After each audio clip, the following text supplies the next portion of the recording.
Why do you drive so much? The first job would be to get the kids to and from school. The second would be I'm an occupational therapist, and I, in addition to working in my own clinic, I also contract with public charter schools and conduct evaluations and treatment there, but also home visits, specializing in like feeding therapy and things like that. So occupational therapy just allows any individual, no matter what place in their life, to just be an active participant, whether that's a student, as a parent, as a working adult.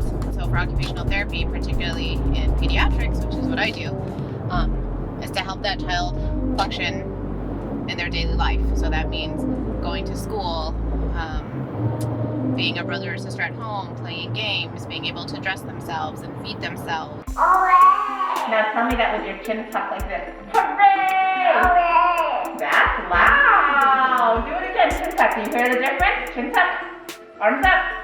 Tell me, hooray! Hooray! Yeah! What are we going to be making later today? Let's make pandesal. I always love the smell of pandesal. Reminds me of being in like Lukban and going to the bakery. Early in the morning, yes. That's why I think of Lukban. I always think it smells like jungle and like fresh bread in the morning.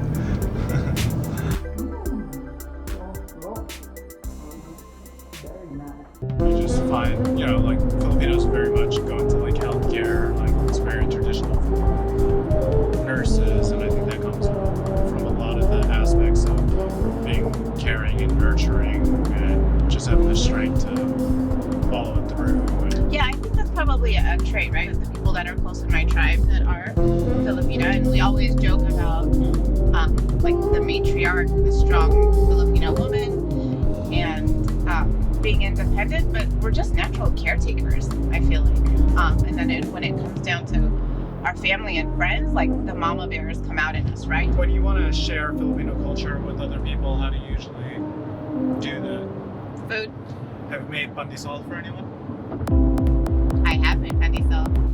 The best part is the yeast, right? Yeah. It's good. Like, how'd you figure it out, how to make it? I think it's really cool. It's kind of actually one of my favorite COVID quarantine memories, because we were home and that was kind of the thing to do, was to make bread, and we found an awesome recipe for pandesal, and because everybody was home, including mom and dad when they were here, and then having the kids home, it was just a family activity that we did, and we did it often to get the recipe right. It was just awesome. Everybody had a part in making it, and obviously eating it was bonus. So we're gonna go paddle boarding. We are going on Tempe Town Lake. It's just a beautiful place to be. What car are we driving in? 2019 Toyota Highlander hybrid. What do you love about the car? The space, the kids' USB charging cables in the back, so they leave me alone. It was just a must to get a hybrid for all the driving I do, because I drive all day long. We will often leave the house at 7:15 a.m. and not get home until 7:15 p.m., which means loading up for the day. So sometimes it holds 8 people, so if I need to transport kids and friends from games, it works for that.